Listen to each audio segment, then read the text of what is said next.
Hi, this is Pastor Joe Green and pastor of Antioch Assembly in Harrisburg, Pennsylvania, and I wanted to make this video. I hadn't made this type of video in a while, but I felt a very dire need to make it.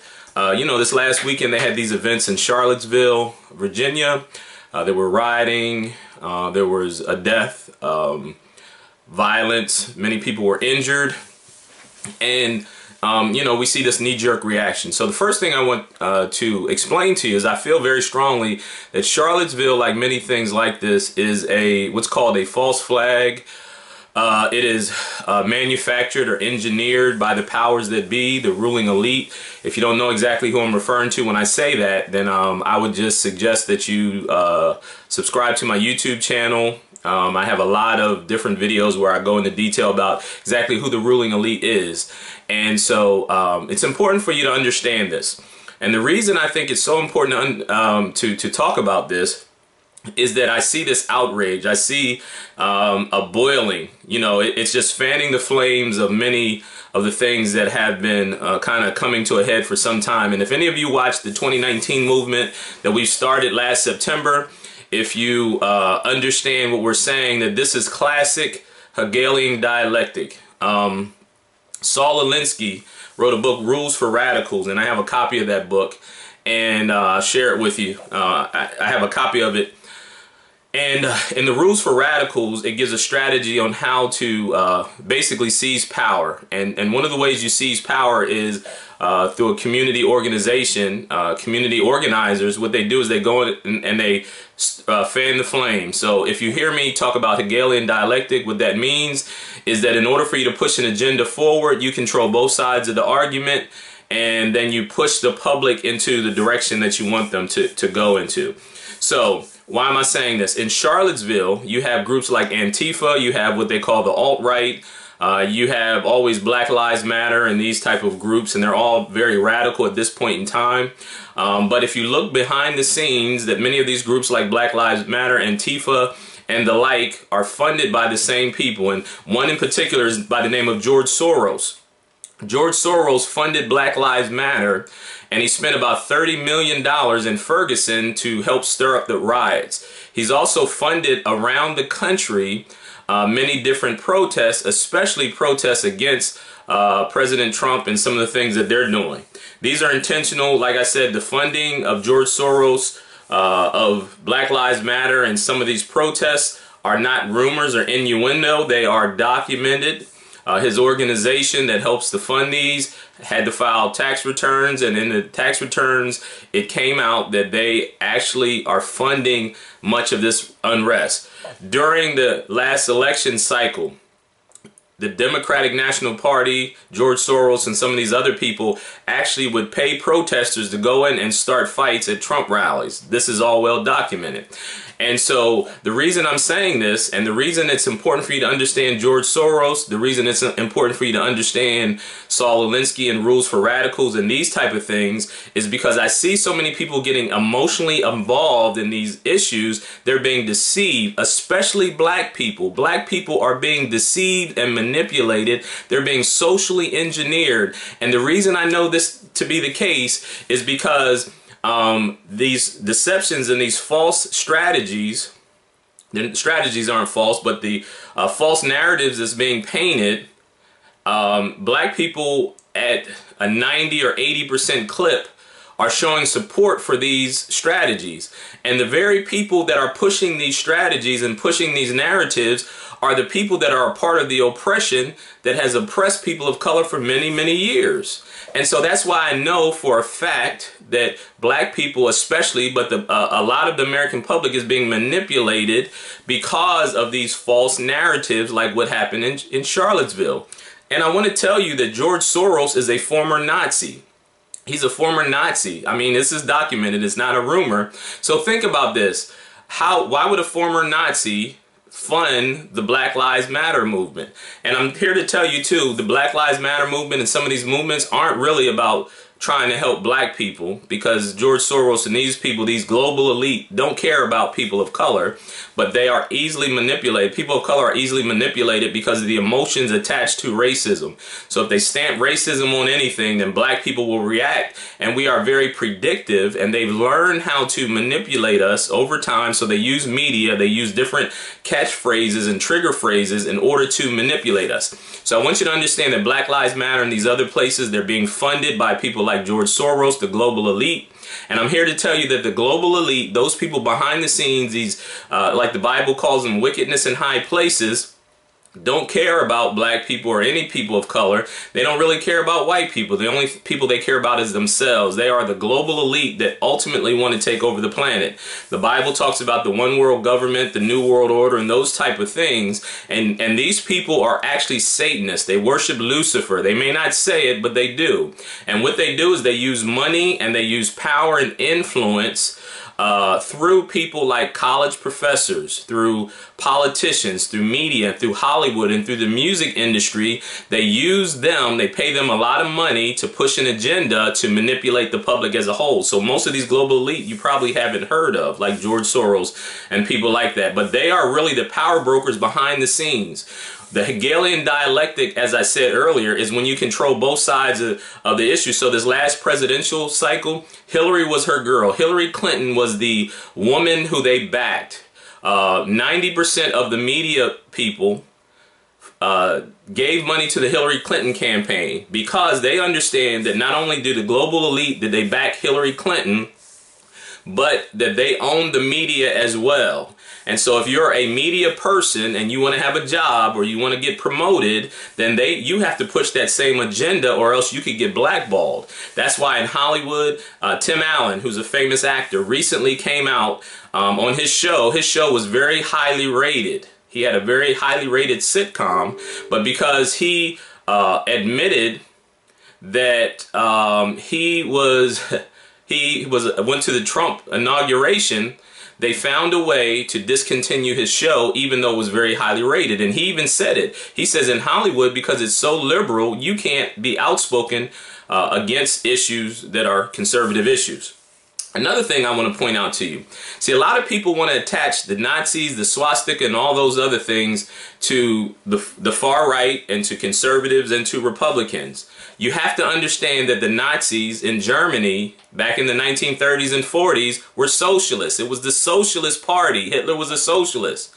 And the swastika is not a symbol for racism. It may be being used by people that are racist. It's not a symbol of racism. The swastika is an occult symbol.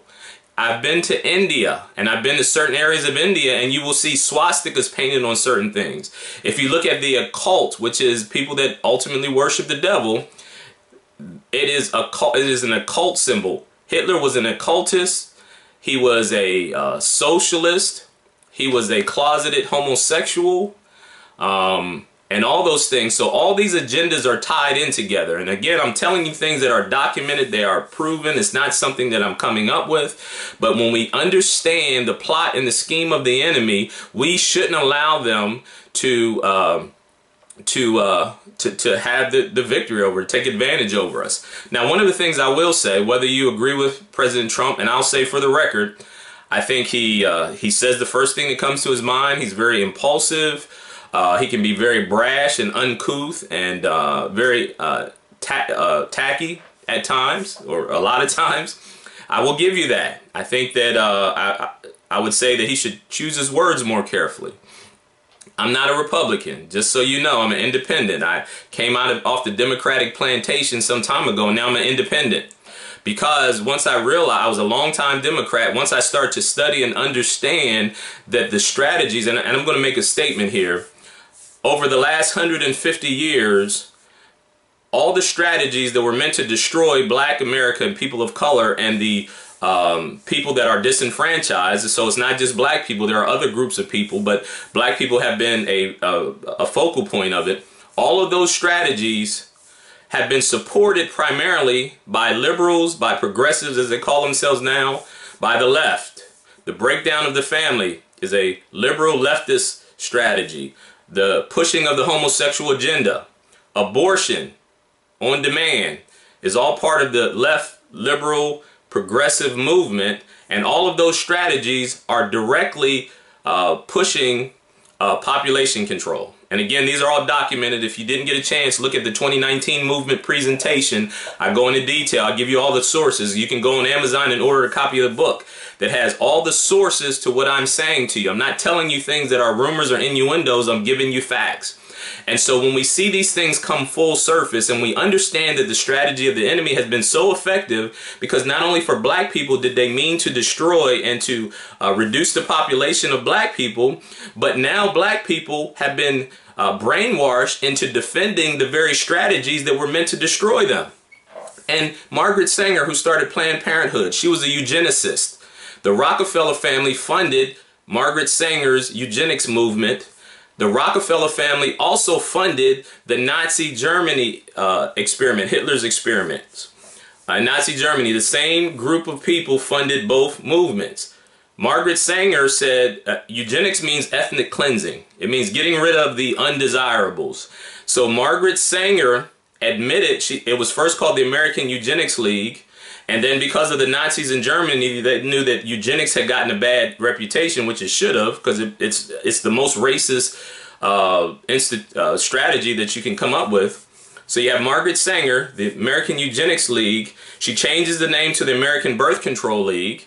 And in 1924, the same year that Hitler wrote Mein Kampf, which was basically his manifesto, Margaret Sanger said that the objectives of eugenics is the same as the American Birth Control League. They're one and the same. There's no difference between the eugenics movement and the American Birth Control League. The American Birth Control League later changes its name to Planned Parenthood, but is pushing the same agenda. Margaret Sanger was a eugenicist, point blank. Trying to detach Margaret Sanger from being a racist eugenicist is like trying to separate Martin Luther King from being a civil rights activist. That's his claim to fame. It doesn't mean that's the only thing he did. He did other things. He preached the gospel. He did other stuff. But the core of who he is, his identity, is the American civil rights leader. Margaret Sanger, her claim to fame, her motivation, what drove her was eugenics, which is ethnic cleansing.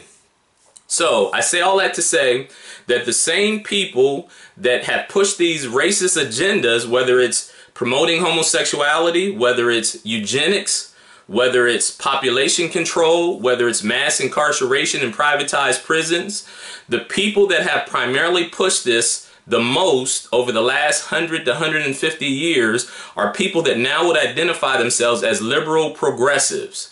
I'm not saying there's not racists on the right. I'm not saying that at all. But what I'm saying, the people that have pushed it the most are the liberal and progressives. And the reason that that's so important to point out, because like with President Trump, black people don't support President Trump. Black people support Hillary Clinton and Bill Clinton. Black people support the Democrats. Black people support the left at an 80 to 90% clip.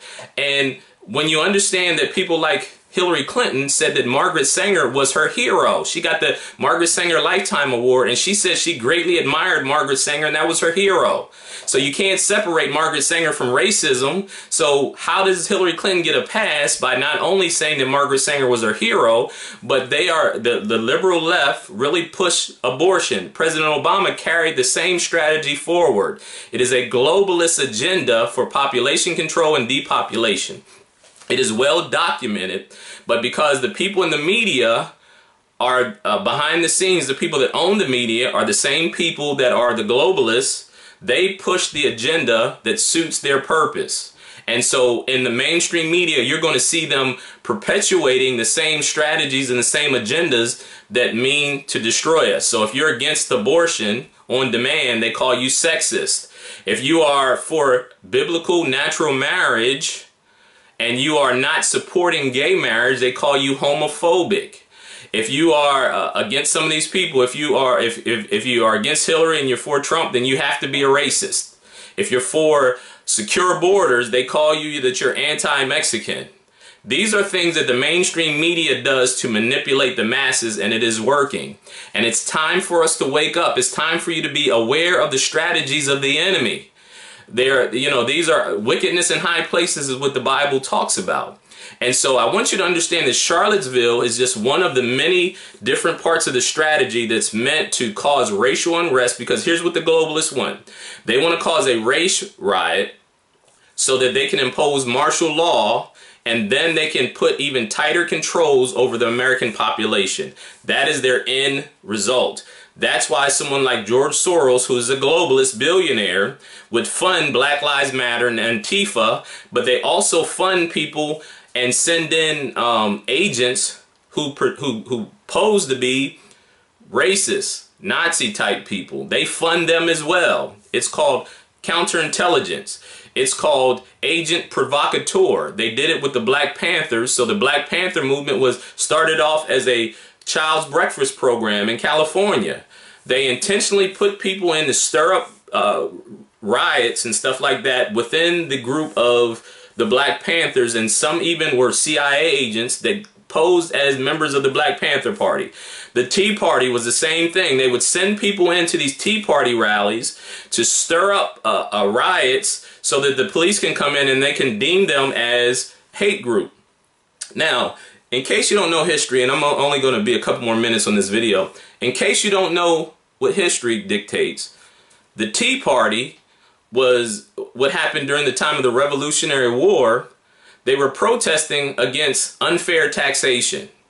Taxation without representation is what they were fighting against. So you have these people now that stir up the Tea Party, which was fighting against overreaching authority of the government, and what they had to do in order to take away their power, they stamped them as being radical, racist, and those type of things. Anytime they want to destroy a movement, they stamp racism on there, or homophobia, or one of those trigger phrases, and the masses, for the most part, many of the much of the American public kind of falls suit of that. In Charlottesville, both sides of this fight, whether it was the people that were supposed to be progressive liberals, Antifa, the whoever, both sides of them came, and it was reported that they had bats and they had body pads and this and that.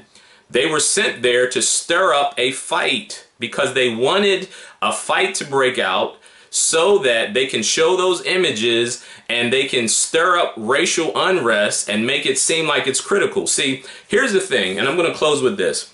You have to understand that the whole system has been corrupted by money and greed. The people on top, like I said, Hillary Clinton was the globalist poster girl. They wanted her to win. They expected her to win. Their backup was Jeb Bush, because Jeb Bush is part of the Bush family, which is part of the global elite, ruling elite as well. Both of them failed to win. Trump came out of nowhere. He's saying all the right things that go against their strategy, which is why they're in full attack mode. At every angle, they are in attack mode against President Trump. And so think about this, especially as black people. Here's the thing that gets me the most.